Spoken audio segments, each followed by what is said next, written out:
kepalaku, kulipat kedua kakiku, bersujud di hadapanmu, naikkan doa permohonanku.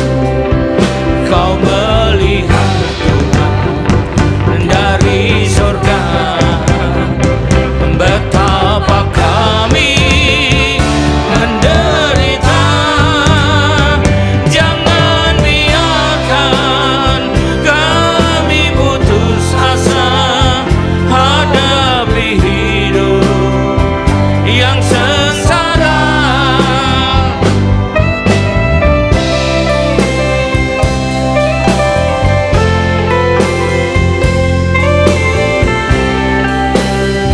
Sebab mengetahui yang jadi Tuhan Yesus, setiap doa kami kepada Tuhan Yesus.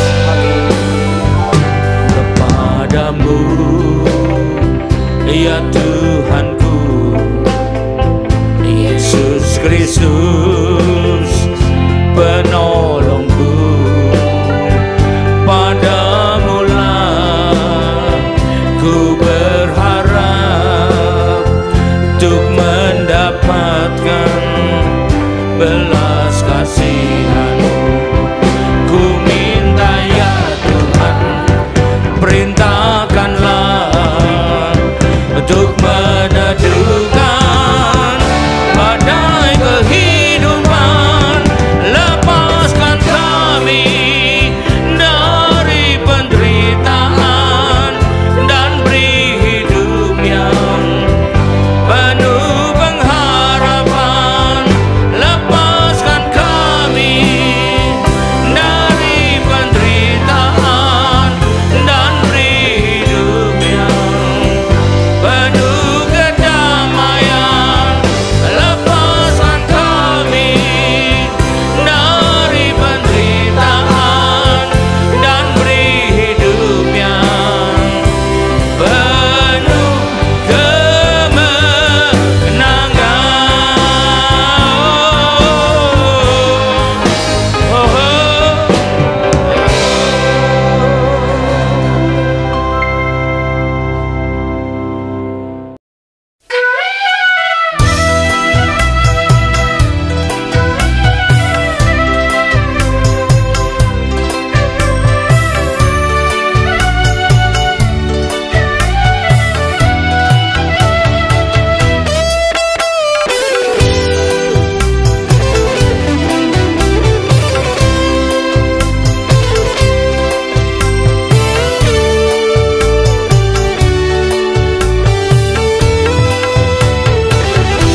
Engkau bekerja dengan giat, namun apa yang kau dapat? Kau makan tapi tak kenyang, oh sungguh malang. Minum tapi kau takkan puas, dahaga tak lepas. Membanting tulang cari nafkah, namun tak bertambah.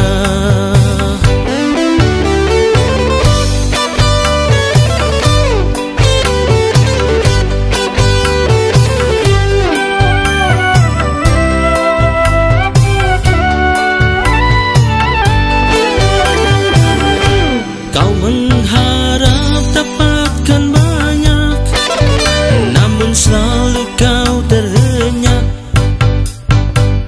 Sebab waktu kau bawa pulang, banyak yang hilang. Mengapa demikian malam nasib menjelang? Bertanyalah kepada Dia yang Maha Kuasa.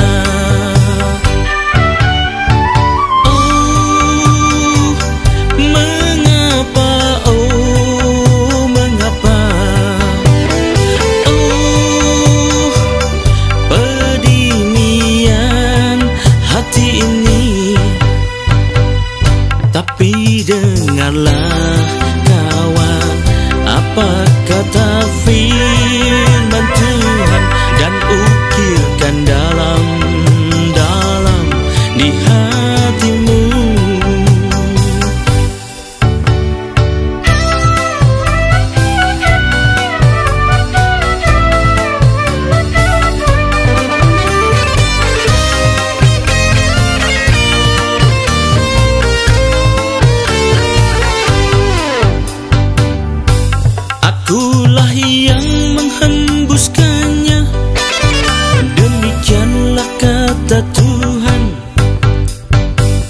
sebab engkau tak kunjung sadar akan dirimu. Rumah Tuhan kau biarkan tetap jadi reruntuhan, sedang kau selalu sibuk mengurus rumahmu sendiri.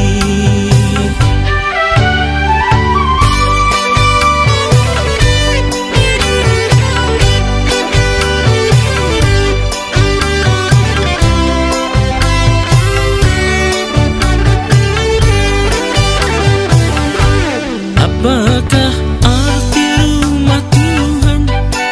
Itu hubunganmu dengannya.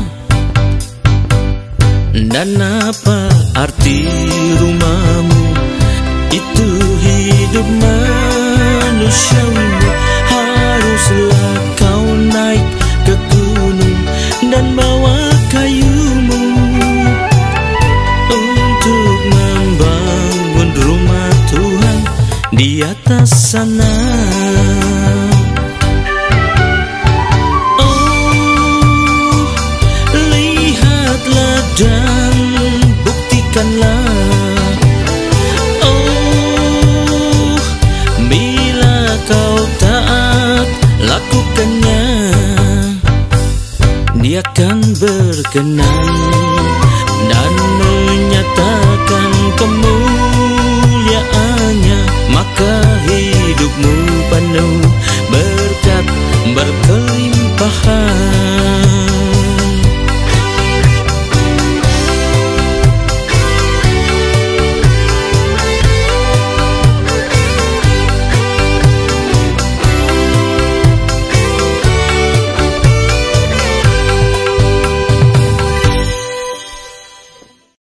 Shalom, berkasih Tuhan, mari kita segera siapkan diri untuk masuk dan terima firman Tuhan.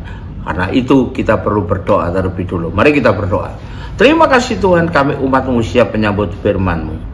Urapilah kami semua dan urapilah hamba-Mu yang akan menyampaikan firman ini, agar firman ini tidak kembali dengan sia-sia, tapi boleh tumbuh dalam hidup kami dan menghasilkan buah yang baik dan berlipat ganda, yaitu sampai 30 kali, 60 kali, bahkan 100 kali ganda.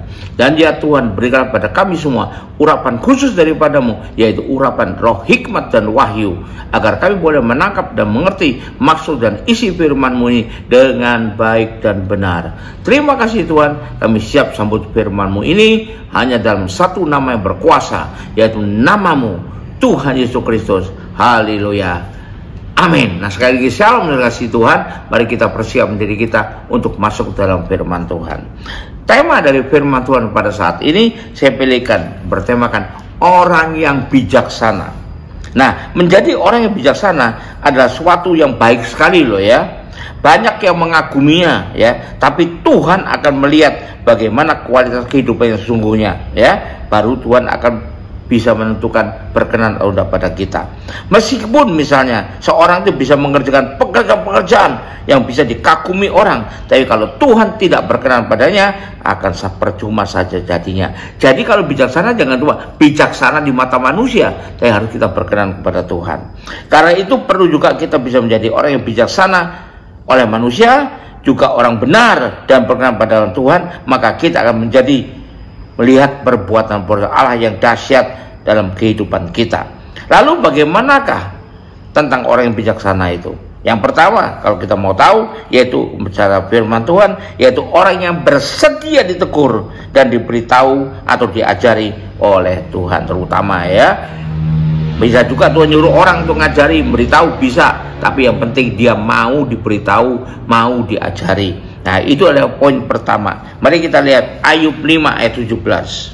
Sesungguhnya berbahagialah manusia yang tegur Allah, tapi itu janganlah engkau menolak didikan yang Maha Kuasa. Nah, ini dididik, diajar, ditegur, tapi dia bersedia. Apalagi kalau dari Tuhan teguran itu, apalagi kalau didikan dari Tuhan, walaupun lewat orang yang diutus oleh Tuhan, diberitahu orang, diajari orang. Nah, yang pertama. Yang kedua, kita baca Kolose 3 ayat 16. Hendaklah perkataan Kristus diam dengan segala kayaannya di antara kamu, jika kamu dengan segala hikmat mengajar dan menegur seorang akan yang lain, dan sambil menyanyikan mazmur dan puji-pujian dan nyanyian rohani, ya. Kamu mengucap syukur kepada Allah di dalam hatimu. Jadi saling menegur, saling mengingatkan. Jangan salah. Jadi kalau kita menegur secara firman Tuhan, jangan-jangan itu Tuhan nyuruh kita menegurnya, ya, perantaraan kita. Lalu berikutnya kita baca Amsal 6 ayat 3. Buatlah begini, hai anakku, dan lepaskanlah dirimu, karena engkau telah jatuh ke dalam genggaman samamu. Pergilah, berlututlah, dan desaklah sesamamu itu. Ini perintah Tuhan, ya. Kita baca lagi Amsal 15 ayat 31. Orang yang mengarahkan telinga kepada teguran, berarti mau ditegur, yang membawa kepada kehidupan, nah itu bukan sembarang teguran, ya, tapi membawa kepada kehidupan, akan tinggal di tengah-tengah orang bijak. Itu kata nasihat firman Tuhan. Kita baca lagi pasal 29 ayat 15. Kitab Amsal pasal 29 ayat ke-15.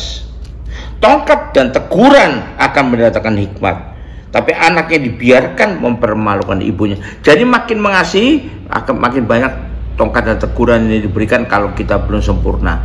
Tuhan amat mengasihi kita. Jadi jangan heran kalau teguran dan tongkat dari Tuhan datang pada hidup kita. Dan kita harus bersedia untuk itu. Kalau tidak begitu, tidak mungkin jadi orang yang bijaksana, ya. Mau ditegur, mau diberitahu, kalau perlu diajar, mau bertanya, bertanya kepada Tuhan, itu menjadikan kita bijaksana, dan itu adalah pintu untuk mencapai kesuksesan, ya, dalam hidup ini. Yang kedua, yang B, jadi siapa orang bijaksana itu? Orang yang mau belajar dari kegagalan-kegagalannya di masa lalu. Bukan membuat kegagalan itu membuat dia putus asa dan tidak bisa move on, bukan. Mari kita baca 1 Korintus 4 ayat 6. 1 Korintus 4 ayat 6. Saudara-saudara, kata-kata ini aku kenakan pada diriku sendiri dan pada Apolos, karena kamu, supaya dari teladan kami, kamu belajar apa ada ungkapan. Jangan melampaui yang ada tertulis, supaya jangan ada dari kamu yang menyombongkan diri dengan jalan mengutamakan yang satu daripada yang lain. Jadikan aku teladan. Aku sering mengalami kegagalan juga, tapi jadikan aku teladan, karena aku bangkit dari kegagalan dan maju terus, ya. Mau belajar dari kegagalannya itu. Berikutnya kita baca Titus 3:14.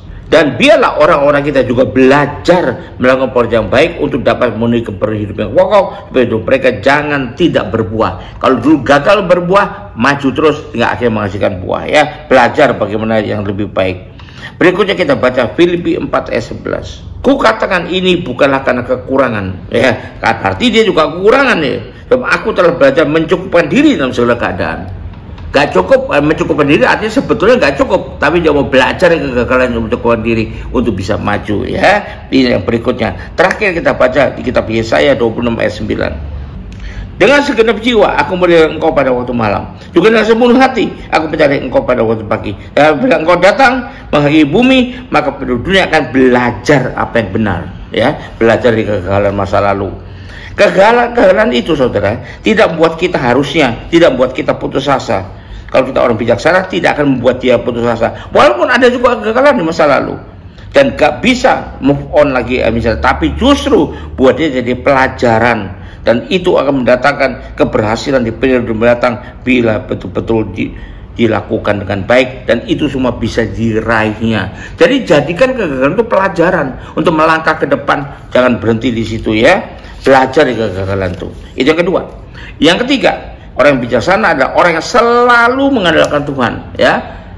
Kenapa? Karena firman Tuhan mengatakan, Yeremia 7 ayat 5, kalau udah mengandalkan Tuhan, udah mengandalkan siapa dong? Orang lain lah, diri sendirilah, kelebihannya, kekuatan. Tapi firman Tuhan mengatakan, terkutuklah, berarti selalu gagal dan hancur, orang yang mengandalkan kekuatan, mengandalkan manusia atau orang lain, atau mengandalkan kekuatannya sendiri. Apakah itu kepintarannya, apa itu hartanya, apakah itu pengalamannya, apa itu koneksinya, dan lain sebagainya, ya. Itu bisa menghancurkan dirinya sendiri. Karena Tuhan bilang terkutuklah. Atau mengandalkan siapa yang biasa baik sama dia, mengandalkan itu manusia. Tapi Yeremia 17 ayat 7, tapi diberkatilah, berarti berhasil orang yang mengandalkan Tuhan dan berharap pada Tuhan. Contohnya siapa? Daud. Secara manusia tidak perlu pikir lagi, langsung serang saja. Waktu orang Filistin sudah kalah mati-matian, maju lagi dengan kekuatan yang jauh berbeda. Tapi dia tidak langsung mengajar, dia tanya dulu kepada Tuhan karena dia mengandalkan Tuhan. Dan akhirnya karena mengikuti perintah Tuhan, dia akan menang dengan luar biasa. Ya, itu contohnya ya. Jadi walaupun sebenarnya bijak di mata manusia, sehingga bisa memutuskan sendiri persoalan-persoalan yang dihadapinya, tapi dengan baik makan, tapi ia tetap saja bertanya dulu, lalu mengikuti semua perintah Tuhan, semua rancangan Tuhan. Kenapa? Karena rancangan Tuhan bisa saja berbeda dengan rancangan sendiri. Apapun yang dari manusia, kita bisa baca di Yesaya 55 ayat 8-9. Rancanganku berbeda dengan rancanganmu, dan tingginya rencanaku berbeda, tidak sama dengan rancanganmu, dan tingginya seperti langit dari bumi. Itu perbedaannya, seperti langit dan bumi. Dan tingginya berdasarkan dari rancanganmu, berarti kualitasnya dari rancanganmu. Kualitas rancanganku tingginya seperti langit, kamu seperti bumi. Nah, karena itu kita perlu mengandalkan Tuhan, mengikuti rancangannya saja ya. Itu yang ketiga. Yang keempat, orang yang bijaksana adalah orang yang mau memahami dan bisa memahami rencana Allah dalam kehidupannya. Bisa memahami, berarti mau menerima dan bisa memahami. Nggak cocok dengan mau saya, nggak cocok dengan keinginan saya, nggak cocok dengan pikiran saya. Itu orang yang bisa memahami ya. Itu mau mengikuti diri sendiri.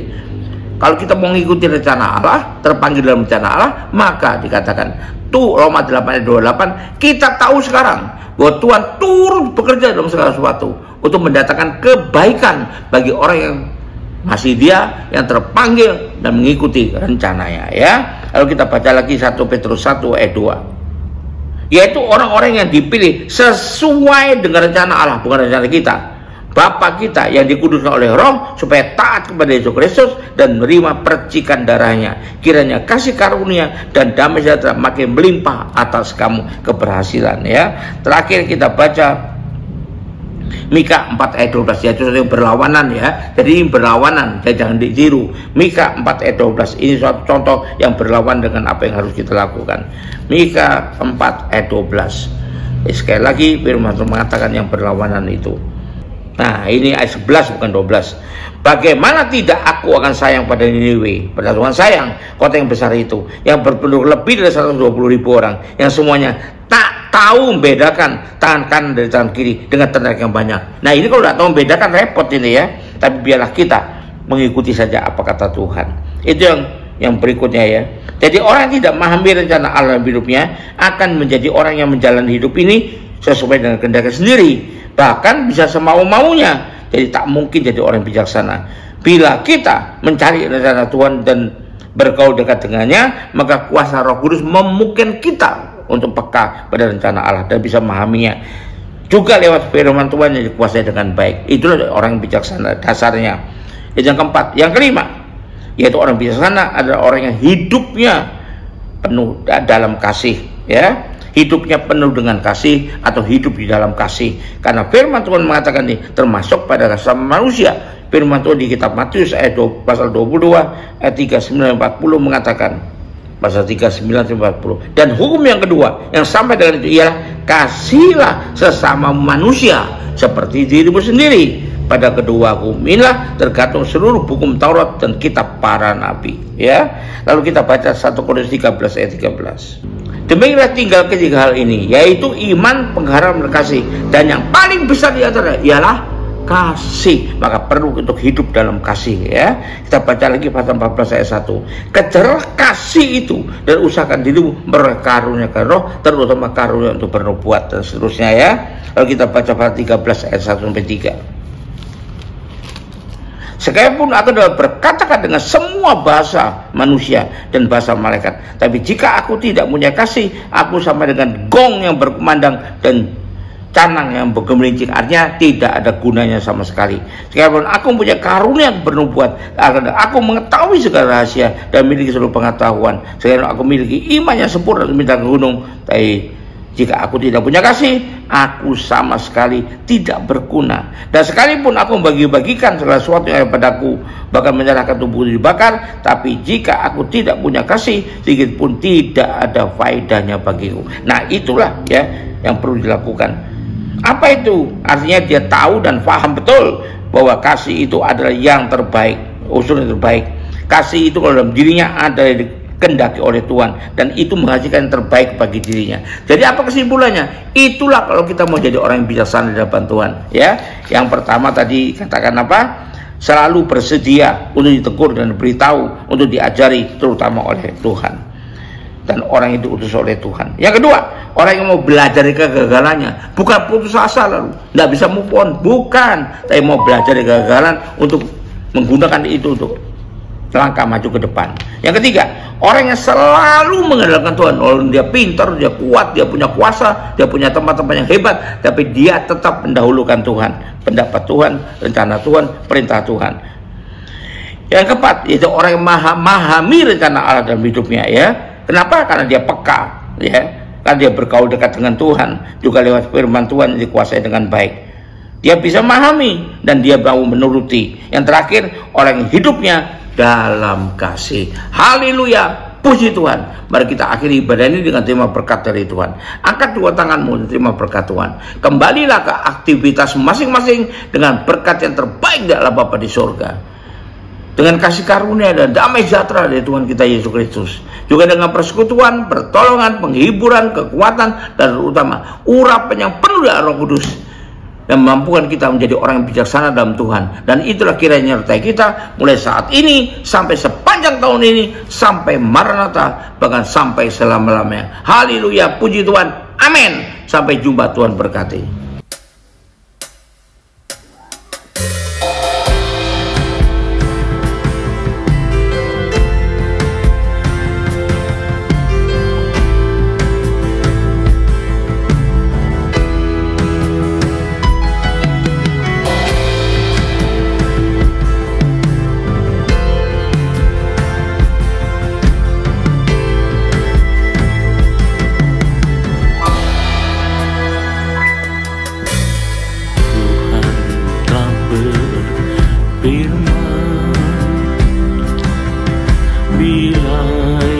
Menutup langit hingga tidak ada hujan, dan wilayah menyuruh belalang memakan habis hasil bumi, dan bila ia melepaskan sampar di antara umatnya, dan umatnya yang atasnya namanya disebut, merendahkan diri berdoa serta mencari wajahnya, dan berbalik dari jalan yang jahat. Ia akan mendengar dari surga dan ampuni dosa mereka, dan pulihkan negeri mereka.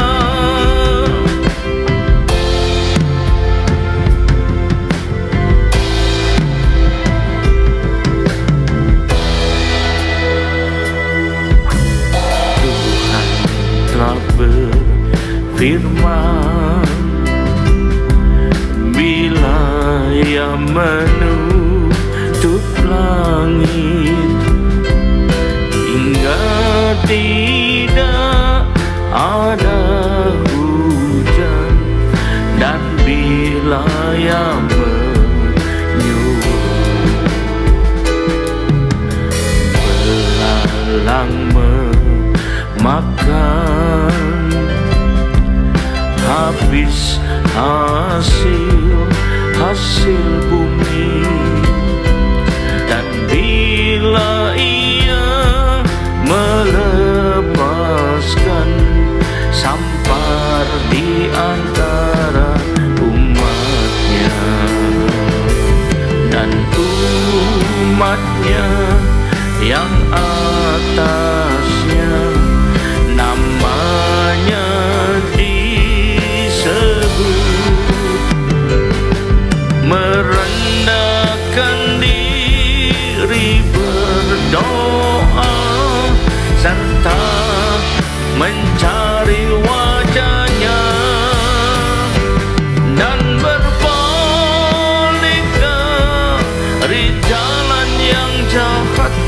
Ia akan mendengar dari surga dan ampuni dosa mereka dan pulihkan